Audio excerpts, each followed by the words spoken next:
الحمد للہ الذی انزل علی عبدہ الکتاب۔ لکھیں تمہید، الحمدللہ پر تمہید۔ تمہید میں 3 چیزوں کا بیان ہوگا۔ نمبر 1 صداقت قرآن، نمبر 2 حکمت انزال قرآن، اور نمبر 3 تسلی خاتم الانبیاء۔ تسلی خاتم الانبیاء۔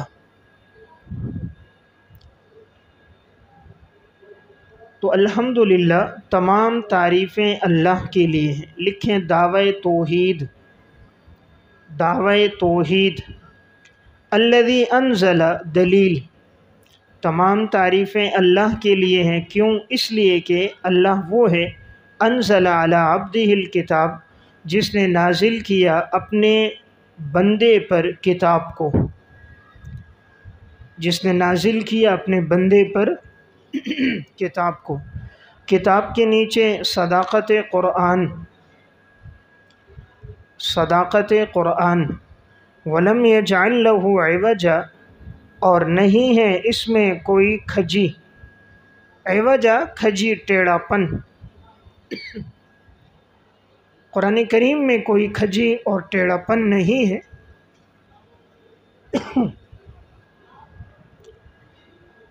اب یہاں پر انزلہ کے نیچے لکھیں گے منزل، انزلہ کے نیچے منزل، کہ تمام تعریفیں اس اللہ کے لیے جو نازل کرنے والا ہے۔ علی عبدہ کے نیچے منزل علیہ، منزل علیہ جس پر نازل کیا گیا۔ الکتابہ کے نیچے منزل بہ، منزل بہ جس چیز کو نازل کیا گیا۔ تو گویا تمام تعریفیں اس اللہ کے لیے۔ انزلہ جو منزل، جو کتاب کو نازل کرنے والا ہے، علی عبدہ منزل علیہ اپنے بندے پر، الکتابہ منزل بہ کہ جس نے اپنے بندے پر اپنی اس کتاب کو نازل کیا ہے۔ عبدہ کے نیچے اضافت تشریفیہ، اضافت تشریفیہ یعنی اپنے خصوصی بندے پر، اپنے خصوصی بندے پر۔ بندے تو اللہ کے سب ہیں، لیکن اللہ نے آپ صلی اللہ علیہ وسلم پر نازل کیا تو اضافت تشریفیہ کہ آپ کا مقام اور مرتبہ اتنا بلند ہے، اللہ کہہ رہے میرا بندہ، میرا بندہ، تو یہ اضافت آپ کی فضیلت کے لیے ہے۔ اور اللہ نے اس قرآن میں نہیں رکھا عوجا، کوئی ٹیڑھا پن۔ تو لکھیں نہ اس میں لفظی کھجی ہے نہ معنوی، نہ لفظی اعتبار سے اس میں کوئی ٹیڑھا پن ہے اور نہ معنوی اعتبار سے۔ یعنی لفظی اعتبار سے بھی یہ فصاحت اور بلاغت کے خلاف نہیں ہے، اور اسی طرح معنوی اعتبار سے بھی یہ فصاحت اور بلاغت کے منافی نہیں ہے۔ یعنی قرآن ایسی کتاب ہے، لفظی اعتبار سے بھی اس میں فصاحت اور بلاغت ہے، اور معنوی اعتبار سے بھی اس میں فصاحت اور بلاغت ہے۔ یعنی اس میں کسی جگہ کوئی کمی اور نقص موجود نہیں ہے۔ بعض کتابوں میں الفاظ میں نقص ہوتا ہے، بعض میں معانی میں، لیکن اس میں کسی اعتبار سے کوئی کھجی نہیں۔ قیمن، اس سے پہلے عبارت ہے محذوف، بل جعلہ قیمن، بل جعلہ قیمن۔ قیمن کے نیچے معنی ای مستقیمن، بل جعلہ مستقیمن، اس کتاب میں کوئی کھجی نہیں ہے، اور اللہ نے اس کتاب کو بنایا ہے بالکل سیدھا۔ قیمن مستقیمن، بالکل سیدھا، یعنی جو اس کتاب پر چلے گا تو یہ کتاب سیدھے راستے کی طرف رہنمائی کرنے والی ہے۔ تو یہ کتاب بالکل سیدھا راستہ دکھاتی ہے، صراط مستقیم۔ اس کتاب میں کوئی ٹیڑھا پن، دیکھیں بہت سی کتابوں کو لوگ پڑھ کے بھٹک جاتے، گمراہ ہو جاتے ہیں، لیکن قرآن ایسی کتاب ہے جو بھی صدق دل سے پڑھے گا اس کے دل میں اخلاص ہوگا تو اللہ رب العزت رائے حق کی طرف اس کی رہنمائی کر دے گا۔ تو یہ کتاب ایسی ہے جو بالکل سیدھی ہے۔ لِيُنذِرَ بَأْسًا شَدِيدًا، تاکہ وہ اللہ ڈرائے شدید عذاب سے، تاکہ وہ ڈرائے شدید عذاب سے، مِن لَدُنْہُ، جو اللہ کی طرف سے ہے۔ تو لیونذرا کے نیچے حکمت انزال، حکمت انزال قرآن کریم کیوں نازل ہوا؟ تاکہ ڈرائیں شدید عذاب سے جو اللہ کی طرف سے ہے۔ وَيُبَشِّرَ الْمُؤْمِنِينَ الَّذِينَ، اور خوشخبری دیں ان لوگوں کو جو ایمان لے کر آئے، الَّذِينَ يَعْمَلُونَ الصَّالِحَاتِ، اور جو نیک اعمال کرتے ہیں، جو نیک اعمال کرتے ہیں۔ تو الَّذِينَ يَعْمَلُونَ کے نیچے اوصاف مبشر، اوصاف مبشر یعنی جن کو خوشخبری دی گئی ہے ایمان والوں کو، وہ کون ہیں؟ کہا یہ وہ لوگ ہیں جو نیک اعمال کرتے ہیں۔ ان لہم اجرا حسنا، یقیناً ان کے لیے اجر ہے نہایت خوبصورت۔ تو لکھے مبشر بہ، ان لہم مبشر بہ، تو خوشخبری دیں ایمان والوں کو۔ تو یہ مبشر ہیں کن کی؟ نیک اعمال جو کرنے والے ہیں نا، تو یہ اوصاف مبشر جو نیک اعمال کرتے ہیں، اور ان کے لیے بہترین اجر ہے، مبشر بھی، کہ ان کے لیے اللہ نے بہترین اجر رکھا ہے۔ لیونذرا کے نیچے لکھیں گے یہ انذار مطلق کفار کے لیے ہے، یہ انذار مطلق کفار کے لیے ہے۔ یہ اس لیے عرض کر رہا ہوں، آگے پھر آ رہا ہے وَيُنذِرَ الَّذِينَ، تو انذار کا ذکر آگے بھی آ رہا ہے، لیکن وہ انذار خاص کفار کے لیے ہے۔ یہ پہلا والا انذار مطلق کفار کے لیے ہے کہ تمام کافروں کو ڈرائیں، اور بعد میں جو لفظ انذار آ رہا ہے وہ خاص کفار کے لیے ہے، وہ کافر جنہوں نے اللہ کے ساتھ شریک ٹھہرایا ان کو ڈراؤ۔ جنہوں نے اللہ کے ساتھ شریک ٹھہرایا وہ کون؟ مشرکین، یہود، نصارہ۔ مشرکین نے اللہ کے ساتھ فرشتوں کو بیٹیاں، یہود نے عزیر علیہ السلام کو اللہ کا بیٹا، نصارہ نے عیسیٰ علیہ السلام کو اللہ کا بیٹا، تو ان کو خاص طور پر ڈرائیں۔ تو ان کا تذکرہ آگے آ رہا ہے، اس لیے تکرار نہیں ہے، اسی لیے تکرار نہیں ہے۔ تو پہلے انذار مطلق ہے اور بعد میں انذار خاص ہے۔ ماکثین فیہ ابدا، وہ رہنے والے ہوں گے اس میں ہمیشہ ہمیشہ، یعنی جنت میں ایمان والے جو رہیں گے وہ ہمیشہ رہیں گے۔ وَيُنذِرَ الَّذِينَ، یہ انذار خاص کفار کے لیے، یہ انذار خاص کفار کے لیے ہے، اور ڈرائیے ان لوگوں کو قالوا اتخذ اللہ ولدا، کہ جنہوں نے اللہ کے ساتھ اولاد کو ٹھہرایا، اولاد کو شریک بنایا، جنہوں نے اللہ کے لیے اولاد کو ٹھہرایا، اللہ کا شریک بنایا، ان کو خاص طور پہ ڈراؤ۔ ما لہم بہ من علم، نہیں ہے ان کے پاس اس دعوے پر کوئی دلیل، بہ کے نیچے دعویٰ، نہیں ہے ان کے پاس اس دعوے پر من علم کوئی دلیل، ولا لآبائہم، اور نہ ہی ان کے آباء و اجداد کے پاس اس دعوے پر کوئی دلیل ہے۔ کبرت کلمۃ تخرج من افواہہم، بڑی خطرناک بات ہے جو ان کے منہ سے نکلتی ہے، بڑی خطرناک بات ہے جو ان کے منہ سے نکلتی ہے۔ ان یقولون الا کذبا، نہیں کہتے یہ لوگ مگر جھوٹ، یقولون نہیں بکتے، مگر کیا بکتے ہیں؟ جھوٹ۔ تو یہ لوگ جھوٹ بول رہے ہیں۔ دیکھیں اس آیت میں فرمایا ان کے پاس اپنے اس دعوے پر کوئی دلیل نہیں ہے۔ علم نکرہ، تو نکرہ تحت نفی عموم ہے، من علم کوئی دلیل ان کے پاس نہیں ہے۔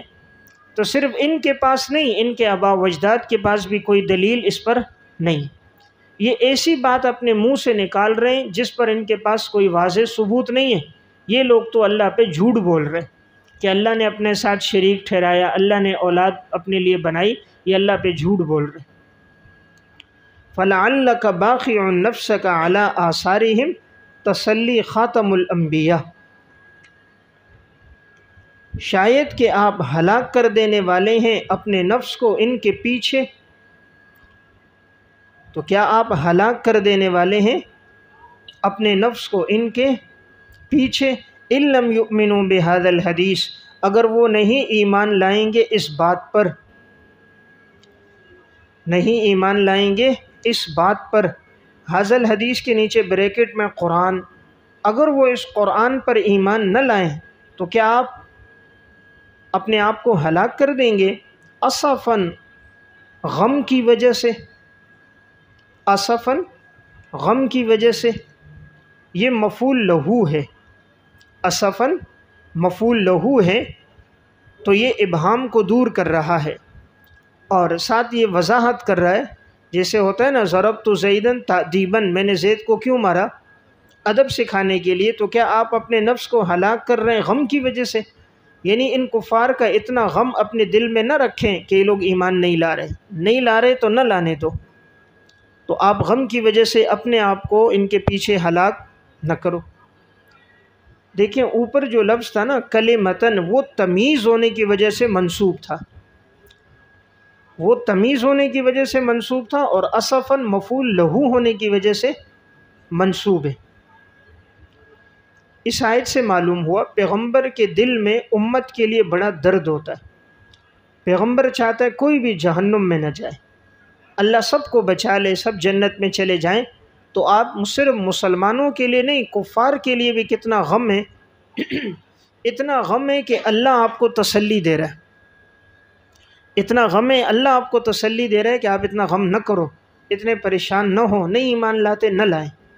تو معلوم ہوا جب نبی کی زندگی میں امت کے لیے اتنا درد ہے، جو انبیاء کے وارث ہیں علماء، ان کے دلوں میں بھی امت کے لیے درد ہونا چاہیے، غم ہونا چاہیے کہ سب ہدایت پر آ جائیں۔ پھر یہاں لفظ کیا ہے؟ بہذا الحدیث، اس قرآن پر۔ تو دیکھیں لفظ حدیث کا اطلاق کس پر ہوا؟ قرآن پر۔ تو حدیث لغت میں کہتے ہیں بات کو، مطلق بات کو، اور اصطلاح میں حدیث کہا جاتا ہے آپ صلی اللہ علیہ وسلم کے قول، فعل اور تقریر کو، حضور نے جو فرمایا، جو عمل کر کے دکھایا، یا جو بات کی گئی اور آپ خاموش رہے، اس کو حدیث کہتے ہیں اصطلاح میں۔ تو یہاں لفظ حدیث مطلق ہے، اس لیے اس کا اطلاق کس پر بھی ہوا؟ قرآن کریم پر بھی ہوا۔ انا جعلنا ما علی الارض، اور یقیناً ہم نے بنایا زمین پر جو کچھ ہے، زینت اللہ، یہ زمین کی خوبصورتی کے لیے۔ لکھیں امتحان خداوندی، امتحان خداوندی، ہم نے جو کچھ بنایا یہ خوبصورتی کے لیے، لنبلوہم ایہم احسن عملا، تاکہ ہم آزمائیں کہ ان میں کون خوبصورت عمل کر کے آتا ہے، تاکہ ہم آزمائیں کہ ان میں کون خوبصورت عمل کر کے آتا ہے۔ یعنی اللہ نے زمین کو امتحان کے لیے بنایا کہ انسان دنیا میں آباد ہو، اس لیے نہیں کہ بڑے بڑے گھر بنائے، محلات بنائے، جائیدادیں بنائے، اس لیے آیا کہ زمین پہ رہ کر خوبصورت عمل کرے۔ خوبصورت گھر بنانا مقصد نہیں ہے، خوبصورت عمل کرنا مقصد ہے۔ فرمایا لنبلوہم، ہم آزمائیں گے تمہیں۔ یہاں لفظ احسن، یہ نہیں کہا اکثر کہ کون زیادہ عمل کرتا ہے، فرمایا کون خوبصورت عمل کرتا ہے، یہ نہیں فرمایا کون زیادہ عمل کرتا ہے، بلکہ فرمایا کون احسن عمل کرتا ہے۔ احسن کا تعلق اخلاص کے ساتھ ہے، یعنی اللہ یہ دیکھتا ہے کس نے دل سے اللہ کے لیے عمل کیا، تو عمل تھوڑا ہو لیکن اخلاص سے ہو، یہ بہتر ہے زیادہ ہو لیکن ریاکاری ہو، تھوڑا ہو اخلاص سے ہو، یہ بہتر ہے اس سے زیادہ ہو لیکن ریاکاری کے ساتھ ہو تو اس کا کوئی فائدہ نہیں ہوتا۔ تو معلوم ہوا عمل میں اصل چیز کیا ہے؟ اخلاص ہے۔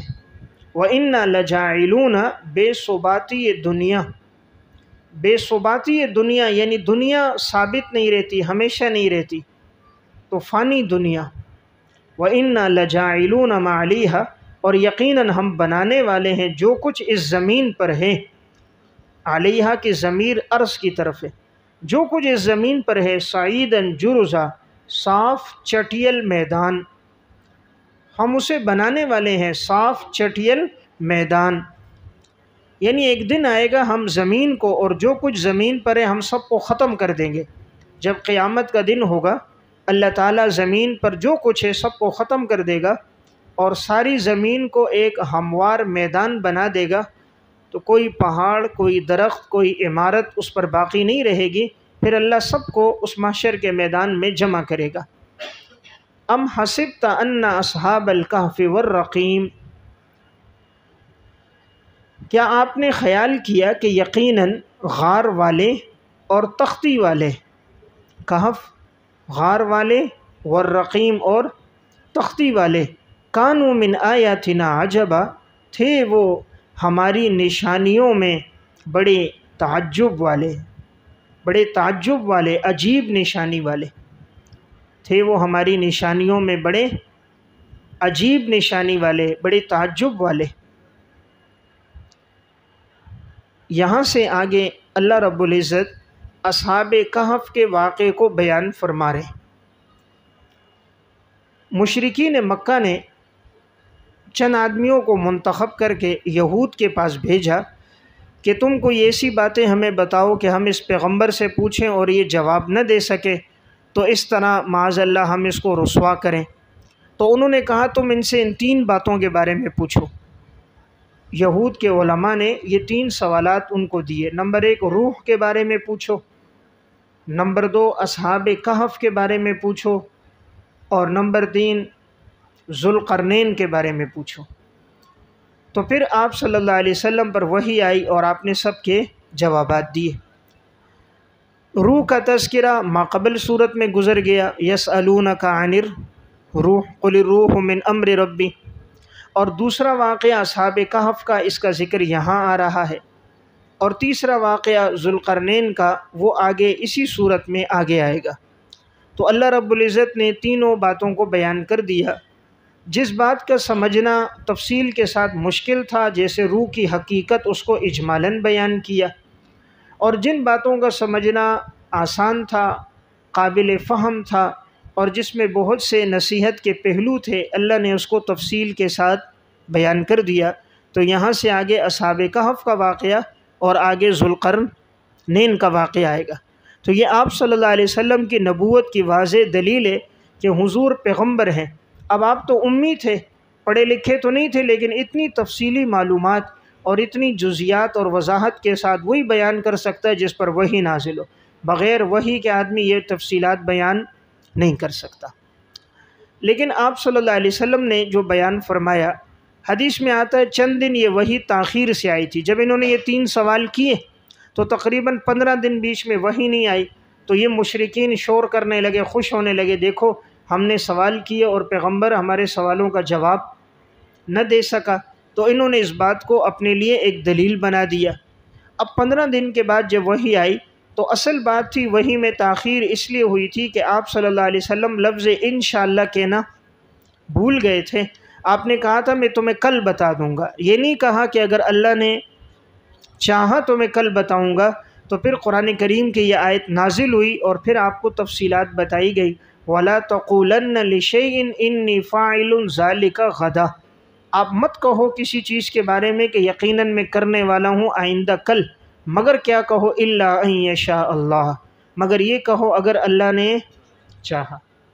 تو یہ آیت نازل ہو کر وحی کی تاخیر کا سبب بھی آ گیا کہ آپ نے لفظ انشاءاللہ نہیں کہا تھا، اس لیے وحی میں تاخیر ہوئی اور ان کے تینوں سوالات کے جوابات آ گئے. اب یہاں پر یہ اصحاب کہف کون تھے اور یہ کہاں کے رہائشی تھے اور ان کی تعداد کتنی تھی اور اس دور میں بادشاہ کون تھا. پہلے بات آپ اجمالاً یہ سمجھیں، قرآن کریم نے اس چیز کو نہیں بیان کیا کہ یہ کہاں کے لوگ تھے، ان کی رہائش کہاں تھی، یہ غار کہاں بنا ہوا ہے، اس دور کے بادشاہ کا نام کیا ہے، ان کی تعداد کتنی ہے، غار کس جگہ واقع تھا، کس شہر اور علاقے میں تھا، قرآن نے ان باتوں کو بیان نہیں کیا۔ تو جس کو قرآن مبہم چھوڑے اس کو مبہم چھوڑ دیا جاتا ہے۔ اب ہمو ما ابہمہ اللہ، جس کو اللہ مبہم چھوڑے تم بھی اس کو مبہم چھوڑ دو، اس کی تعیین کے پیچھے نہ پڑو۔ اب جتنی باتوں کی وضاحت ضروری تھی اللہ نے وہ وضاحت کر دی، اس لیے حافظ ابن کثیر رحمۃ اللہ علیہ تفسیر ابن کثیر میں فرماتے ہیں جتنی ضرورت تھی اللہ نے بیان فرما دیا، جن باتوں کی ضرورت نہیں تھی، جس میں امت کے لیے کوئی سبق اور ہدایت نہیں تھی، تو اللہ نے اس کو بیان نہیں کیا، تو اس کے پیچھے اب پڑھنے کی کوئی حاجت نہیں۔ اب اس کا کوئی فائدہ نہیں ہے کہاں کے رہائشی تھے، علاقہ کون سا تھا، خاندان کون سا تھا، ان کے نام کیا تھے، پہاڑ پہ کس وقت چڑھے، کتنی دیر ٹھہرے، بادشاہ کون تھا، ان کی ضرورت نہیں ہے۔ تو جن باتوں کی ضرورت ہے قرآن اسے بیان کر رہا ہے، اور جن کی ضرورت نہیں ہے اس کے پیچھے پڑھنے کی حاجت نہیں۔ اب اس بارے میں مشہور جو قول ہے وہ یہ ہے، امام ضحاک رحمۃ اللہ علیہ تو یہ کہتے ہیں کہ یہ روم کے اندر تھے، روم کے اندر یہ چند نوجوان تھے جو ایمان لے کر آئے، اور ان کی تعداد 21 تھی، اور یہ غار میں گئے اور پھر وہیں یہ ٹھہرے، 309 سال تک ان پر نیند آ گئی، اور پھر اللہ نے 309 سال کے بعد ان کو زندہ کیا۔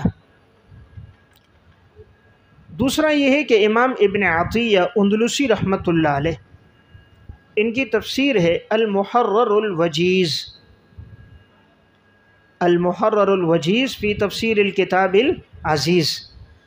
ان کی رائے یہ ہے کہ یہ جو غار ہے، یہ غار اندلس کے اندر ایک شہر ہے غرناطہ، غرناطہ، اور غرناطہ کے اندر ایک علاقہ ہے اس کا نام لوشہ۔ تو اندلس میں غرناطہ کے اندر جو ایک علاقہ ہے، اس علاقے کے اندر ایک غار تھا، اس غار کے اندر یہ چند نوجوان ٹھہرے تھے، اور وہیں یہ لوگ سوئے رہے، اور حضرت نے لکھا کہ بہت سے لوگوں نے جا کر اس غار کو دیکھا بھی ہے اور اس غار کا مشاہدہ بھی کیا ہے، کہا یہ اندلس کے اندر غرناطہ میں یہ غار موجود ہے۔ امام ابو حیان اندلسی رحمۃ اللہ علیہ کی تفسیر البحر المحیط، حضرت نے بھی اس میں یہ بات ذکر کی کہ اندلس کے اندر شہر جو غرناطہ ہے، کا بعض کی رائے یہ کہ یہ وہاں پر موجود ہے غار، اور وہاں پر یہ لوگ تھے۔ امام ابن عطیہ بھی اس غار کے قریب گئے ہیں، انہوں نے دیکھا ہے اس غار کو، لیکن اب حتمی طور پر نہیں کہا جا سکتا کہ یہ غار کہاں موجود ہے۔ جدید جو مفسرین ہیں انہوں نے لکھا ہے کہ یہ ایلہ شہر کے اندر ایک مقام ہے ایلہ، اس مقام کے اندر یہ غار ہے، وہاں یہ لوگ آباد تھے۔ اب وجہ کیا ہوئی کہ یہ نوجوان کیسے وہاں اس غار تک پہنچے، اس کی تفصیل حضرت عبداللہ بن عباس رضی اللہ تعالیٰ عنہ سے مروی ہے، جو تفسیر ابن جریر، تفسیر ابن کثیر، تفسیر قرطبی، تفسیر مظہری، ان کے اندر یہ واقعہ یہ آیا، اس دور کا ایک بادشاہ تھا جس کا نام تھا دقیانوس، بادشاہ کا نام دقیانوس۔ اس بادشاہ کے دور میں بت پرستی بہت زیادہ تھی، سارے لوگ بت پرست تھے، بتوں کی عبادت کرتے تھے، موحد کوئی نہیں تھا۔ تو ایک دفعہ میلہ ہوا تو سارے لوگ میلے میں گئے، بتوں کی عبادت کرنے لگے، اور بتوں کے نام پر جانور ذبح کرنے لگے، بتوں کے نام پہ خرچ کرنے لگے۔ تو یہ ایک نوجوانوں کی جماعت تھی جن کے دل میں اللہ نے ایمان اور توحید ڈالا ہوا تھا۔ انہوں نے دیکھا انہوں نے بت پرستی کو برداشت نہ کیا، موحد تھے، تو اب ان میں سے ایک نوجوان ہٹا اور ایک درخت کے نیچے آ کر بیٹھ گیا، دوسرا جو تھا وہ بھی ہٹا، وہ بھی آ کر بیٹھ گیا، کچھ دیر کے بعد ایک تیسرا آ گیا، پھر ایک چوتھا آ گیا، اس طرح چند یہ جمع ہو گئے، لیکن اب آپس میں خوف زدہ ہیں، ایک دوسرے کو بتاتے نہیں ہیں کہ ہم یہاں کیوں آ کر بیٹھ گئے، کیونکہ اس دور کا بادشاہ بڑا ظالم تھا، بت پرست تھا۔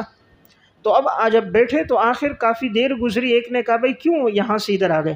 تو اس نے کہا بھائی اصل بات یہ کہ یہ لوگ بت پرستی کرتے ہیں، غیر اللہ کی عبادت کرتے ہیں، اور میں اس کو جائز نہیں سمجھتا، عبادت صرف اللہ کی ہونی چاہیے۔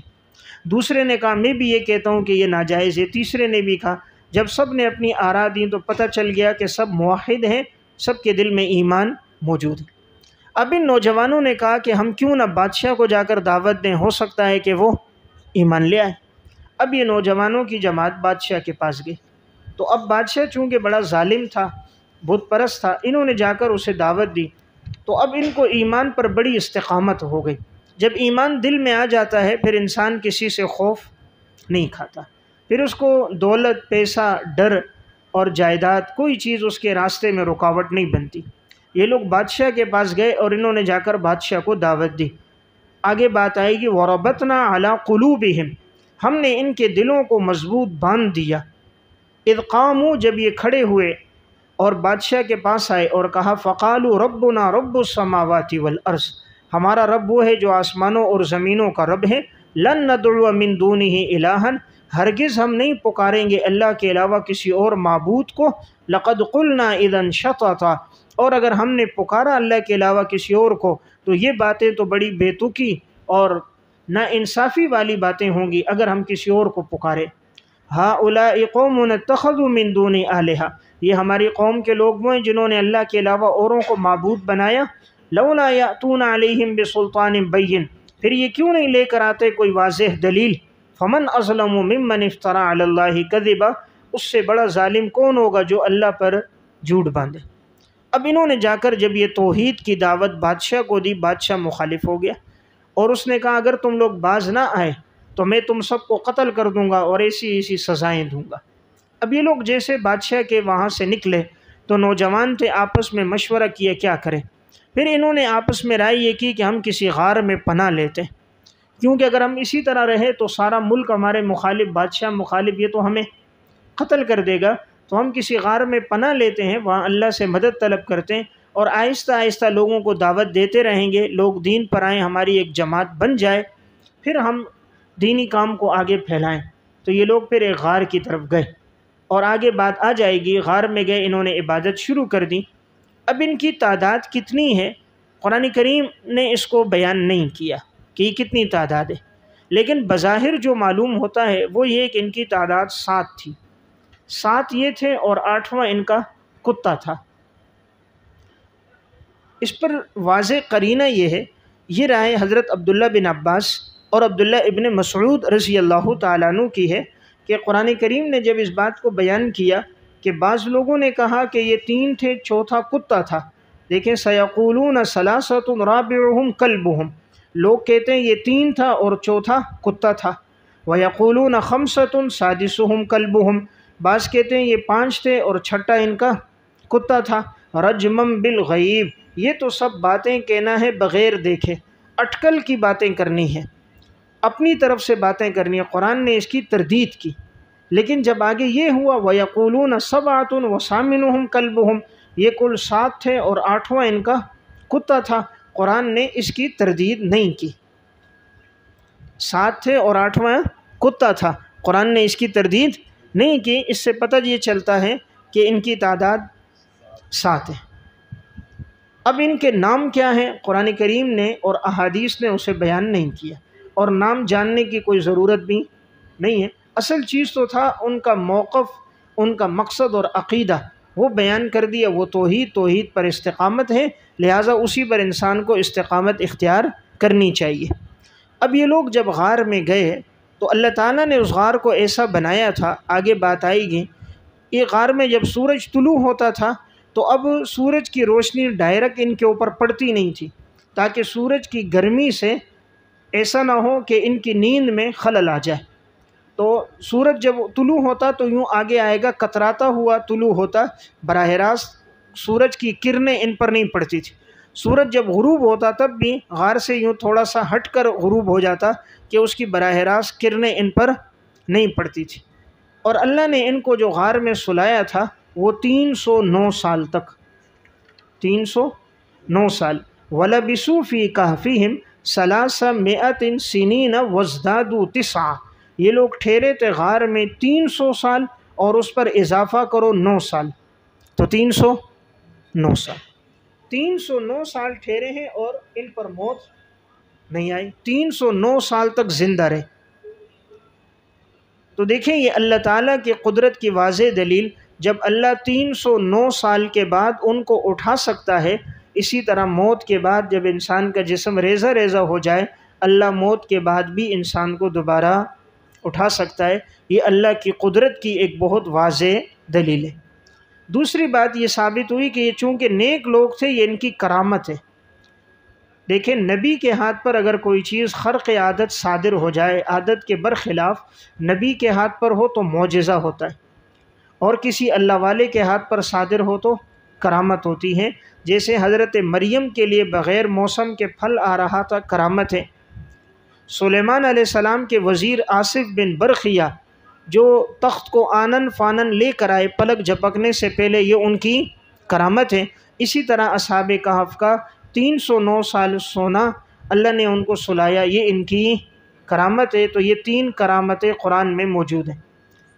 اب جو لوگ انکار کرتے ہیں جی کرامت کہاں سے آئی، تو اس کو بتا دو کرامت کا تذکرہ قرآن کریم میں موجود ہے، اور یہ 3 کرامتوں کا ذکر قرآن میں آیا، حضرت مریم کی اور آصف بن برخیہ کی اور اصحاب کہف کی۔ اب اللہ تعالیٰ نے ایک کرامت تو 309 سال ٹھہرنا، دوسری کرامت سورج کو اللہ نے ان کی خدمت میں لگایا، لیکن سورج کی روشنی سے اللہ نے ان کو کرنوں سے محفوظ رکھا۔ تیسرا یہ کہ اللہ رب العزت ان کی کروٹیں بدلتا رہتا تاکہ کہیں مٹی ان کے جسم کو کھا نہ لے۔ ایک کروٹ پر آدمی ہو تو مٹی سے جسم کو نقصان ہوتا ہے، تو اللہ رب العزت ان کی کروٹوں کو تبدیل کرتا۔ چوتھی ان کی کرامت آگے، ان کی آنکھیں کھلی ہوئی ہوتی تھیں اور یوں چہرہ نظر آ رہا ہوتا جیسے یہ جاگ رہے ہیں، اس لیے کوئی قریب آتا تو فوراً ڈر کے بھاگ جاتا کہ بھئی یہ تو جاگ رہے ہیں۔ یعنی سوئے ہوئے آدمی کا جیسے جسم ہوتا ہے نا، بالکل سکڑا ہوا، ڈھیلا ڈالا نہیں، ان کا جسم یوں ذرا اکڑ والا تھا، آنکھیں کھلی ہوئی تھیں، چہرے پر یوں رونق چھائی ہوئی تھی، تو لوگ سمجھ رہے تھے یہ زندہ ہے۔ پھر اللہ نے حفاظت کے لیے کتے کو چوکھٹ پر بٹھا دیا تھا کہ کتا وہاں پر بیٹھا ہوا ہے اور اس نے اپنے پاؤں کو پھیلایا ہوا ہے، تو جو بھی دیکھتا ہے وہ سمجھتا ہے جب یہ کتا بھی یہاں موجود ہے تو گویا ان کا سامان اندر محفوظ ہے اور یہ لوگ بھی محفوظ ہیں۔ حالانکہ وہ کتا بھی مر گیا تھا، لیکن اس نے اپنے پاؤں پھیلائے تو قلبہم باسط ذراعیہ ہے، اس نے اپنے دونوں بازو اپنی چوکھٹ پر پھیلائے ہوئے ہیں۔ تو اللہ رب العزت نے ایسی ترتیب بنائی، اس لیے جو دیکھتا ہیبت ہو جاتی۔ تو اب یہ سوال ذہن میں نہیں آئے کہ 309 سال کوئی غار میں گیا نہیں، تو غار میں کوئی جاتا کیسے جب وہاں کتا بیٹھا، اور اللہ نے ان کے ایسا رعب ڈال دیا تھا جو دیکھتا وہیں سے بھاگ جاتا۔ قرآن کریم نے اس کو بھی بیان کیا ہے کہ اگر آپ ان کو دیکھو گے تو آپ کا دل بھی رعب کی وجہ سے بھر جائے گا۔ لَوِ اطَّلَعْتَ عَلَيْهِمْ لَوَلَّيْتَ مِنْهُمْ فِرَارًا، اگر آپ ان کو جھانکیں گے تو پیٹھ پھیر کر بھاگ جائیں گے۔ وَلَمُلِئْتَ مِنْهُمْ رُعْبًا، اور آپ کا سینہ ان کی وجہ سے رعب سے بھر جائے گا۔ تو اللہ نے ان کو ایسا بارعب بنا دیا تھا، اس لیے کوئی غار میں داخل نہیں ہو سکا۔ 309 سال تک اب یہ لوگ اس غار میں رہے۔ اب وہ بادشاہ بھی مر گیا، وہ ظالم، اس کے بعد اور بھی بادشاہ آتے گئے مرتے گئے۔ 309 سال تو بہت بڑا عرصہ ہے۔ اس کے بعد جب یہ لوگ جاگے تو اب ان کے پاس تو کچھ دراہم تو موجود تھے نا، کچھ دراہم چاندی کے ان کے پاس تھے، ضرورت کے لیے انہوں نے رکھے تھے۔ اب جب یہ اٹھے تو اب ایک دوسرے کو کہہ رہے ہیں کہ ہم کتنی دیر ٹھہرے ہوں گے؟ تو اب ان میں سے بعض نے کہا کہ یار شاید ہم ٹھہرے ہیں آدھا دن، اور بعض نے کہا نہیں، لگتا ہے ہم ٹھہرے ہیں پورا دن۔ وَكَذَلِكَ بَعَثْنَاهُمْ لِيَتَسَاءَلُوا بَيْنَهُمْ قَالَ قَائِلٌ مِّنْهُمْ كَمْ لَبِثْتُمْ، بھائی تم کتنا ٹھہرے ہو؟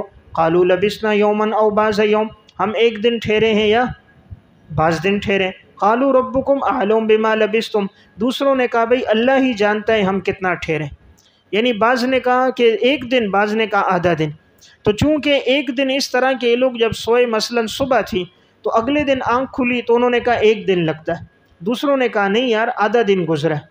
تو اندازہ کریں 309 سال گزر گئے، لیکن ان کو پتہ معلوم ہوا اللہ کے نیک بندے بھی، اولیاء اللہ بھی عالم الغیب نہیں ہوتے، عالم الغیب صرف اللہ ہے۔ تو قُلْ لَا يَعْلَمُ مَنْ فِي السَّمَاوَاتِ وَالْأَرْضِ الْغَيْبَ إِلَّا اللَّهُ۔ اب یہ نیک لوگ ہیں، اللہ کے ولی ہیں، اللہ ان کا تذکرہ کر رہا ہے، لیکن ان کو نہیں پتہ ہم کتنا سوئے ہیں، تو ان کو اس کا علم نہیں ہوا۔ اب جو ساتھی کھانا لینے کے لیے گیا تو ان کو بھوک لگ گئی، تو انہوں نے وہی دراہم نکالے، اب کھانے کے لیے ایک کو بھیجا، لیکن کہا جس کے پاس جاؤ گے بات نرمی سے کرنا، غصے سے نہ کرنا، ایسا نہ ہم پکڑے جائیں، اور یعنی چھپ چھپ کے جانا اور بڑے تصرف سے کھانا لے کر خفیہ راستے سے آ جانا تاکہ کسی کو معلومات نہ ہو۔ اب یہ تو سمجھ رہے ہیں کہ بادشاہ موجود ہے، ایک دن گزرا ہے نا، ان کو تو معلوم نہیں ہے۔ اب جو ساتھی کھانا لینے کے لیے جا رہا ہے، فَبَعَثُوا أَحَدَكُمْ بِوَرِقِكُمْ هَٰذِهِ إِلَى الْمَدِينَةِ، تم یہ چاندی لے کر جاؤ شہر، فَلْيَنظُرْ أَيُّهَا أَزْكَىٰ طَعَامًا، اور بہترین کھانا لے کر آؤ، فَلْيَأْتِكُمْ بِرِزْقٍ مِّنْهُ وَلْيَتَلَطَّفْ، اور نرمی کرنا، یعنی لوگوں کے ساتھ سخت رویے سے پیش نہ آنا، وَلَا يُشْعِرَنَّ بِكُمْ أَحَدًا، اور تمہارے بارے میں کسی ایک کو کوئی آگاہ بھی نہ ہو، تم پر کوئی مطلع بھی نہ ہو یعنی خفیہ طور پر جانا تاکہ کسی کو پتہ نہ چلے۔ اب جب وہ نوجوان خریدنے کے لیے گیا کھانا، تو جیسے وہاں پر گیا جس جگہ کھانا لے رہے ہوٹل سے، انہوں نے جب یہ دراہم دیکھے تو یہ 300 سال پرانے دراہم ہیں، اس نے دیکھے، وہ سمجھا بھائی کہیں اس نوجوان کے ہاتھ میں خزانہ لگا ہے، کہ یہ تو بہت بڑا خزانہ ہے، آج کے دور میں تو پیسہ نہیں چل رہا۔ تو اس نے ان کو کہا تھوڑی دیر ٹھہرو، اندر گیا، مالک جو تھا اس کو بتایا، بھائی لگتا ہے نوجوانوں کے پاس خزانہ آ گیا۔ تو انہوں نے دیکھا، انہوں نے اس کو پکڑ لیا، اب جانے نہیں دے رہے اس کو، تو یہ کہہ رہے بھائی مجھے جانے دو، نہیں آپ کے پاس تو بہت بڑا خزانہ کوئی ہے، ہمیں بھی بتاؤ۔ تو اس نے کہا کوئی خزانہ نہیں، ہم ساتھی ہیں، کھانے کے لیے میں آیا ہوں۔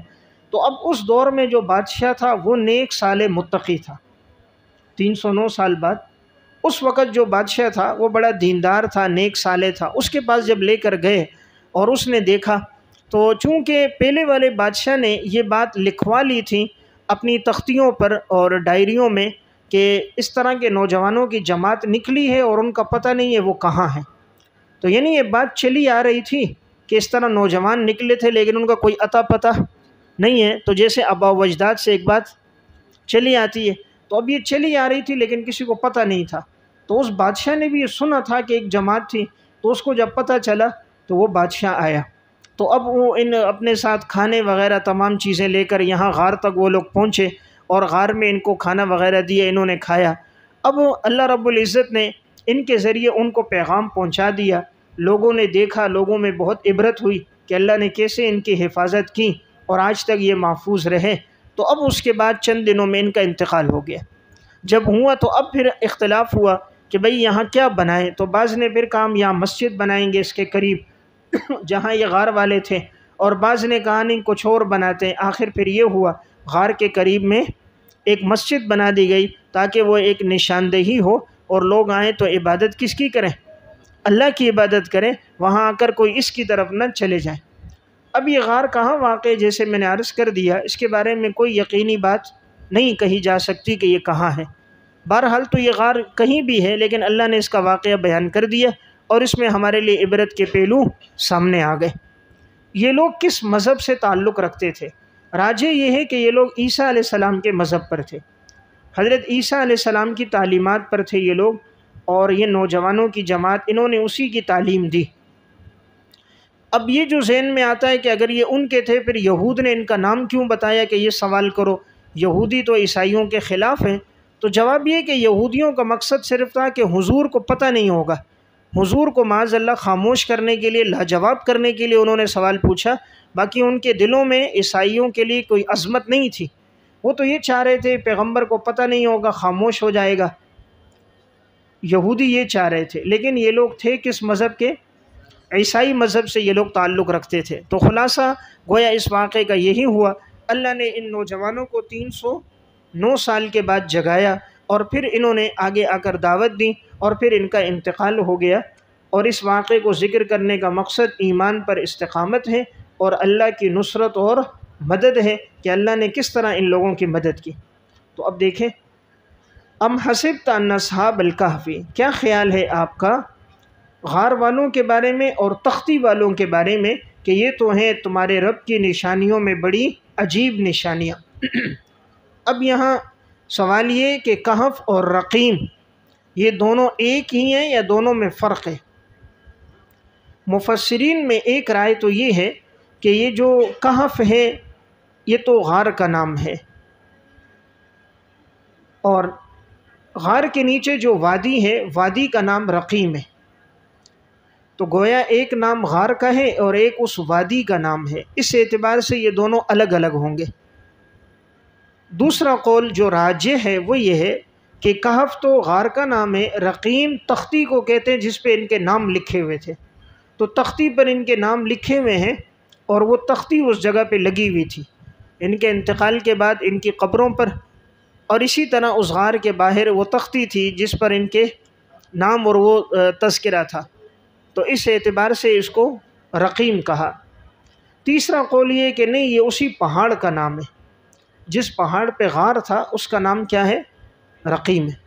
تو خلاصہ یہ ہوا اس بارے میں تین قول ہیں، یعنی یا تو یہ شہر کا نام ہے، اس شہر اور وادی کا نام ہے، یا نمبر 2 پہاڑ کا نام ہے، اور یہ نمبر 3 تختی کا نام ہے۔ یہی بات راجح ہے کہ یہ تختی کو کہتے ہیں رقیم جس پر ان کے نام لکھے ہوئے تھے، اور کہف غار کو کہتے ہیں جس غار میں یہ لوگ تھے۔ تو یہ اللہ کی بڑی نشانیوں میں سے ہے۔ تو ام حسبتا اس پہ لکھیں گے کہ یہ دوسرے دعوے سے متعلق ہے، یہ دوسرے دعوے سے متعلق ہے کہ حاضر ناظر صرف اللہ کی ذات ہے۔ دیکھیں اس صورت میں اللہ تعالیٰ نے 4 دعووں کو ذکر کیا۔ پہلا جو دعویٰ ہے، سب سے پہلا دعویٰ وہ ہے عالم الغیب صرف اللہ ہے۔ پہلا دعویٰ عالم الغیب صرف اللہ ہے۔ دوسرا دعویٰ حاضر ناظر صرف اللہ ہے۔ تیسرا دعویٰ مختار کل صرف اللہ ہے۔ چوتھا دعویٰ متصرف فی الامور صرف اللہ ہے۔ اب اس میں 4 آگے کس سے آئیں گے؟ حضرت موسیٰ اور حضرت خضر کا واقعہ پہلے دعوے سے متعلق ہے۔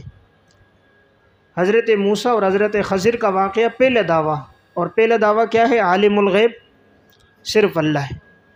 دوسرا جو اصحاب کہف کا یہ واقعہ بھی چل رہا ہے، یہ دوسرے دعوے سے متعلق ہے، اور دوسرا دعویٰ حاضر ناظر صرف اللہ ہے۔ تو یہاں پورے واقعے میں حاضر ناظر اللہ ہے، اللہ نے خبر دی۔ اور تیسرا واقعہ آئے گا اصحاب الرجلین کا، آگے 2 باغ والے تھے جن کا باغ تھا، تو وہ متعلق ہے تیسرے دعوے سے۔ باغ والوں کا قصہ متعلق ہے تیسرے دعوے سے، اور تیسرا تھا مختار کل صرف اللہ ہے۔ چوتھا واقعہ آئے گا ذوالقرنین کا، اور وہ متعلق ہے چوتھے دعوے سے، یعنی متصرف فی الامور صرف اللہ ہے۔ تو گویا صورت میں دعوے کتنے؟ 4، اور قصے کتنے؟ 4، واقعات بھی کتنے؟ 4۔ تو یہ پہلے جو واقعہ اب بیان ہو رہا ہے اصحاب کہف کا، یہ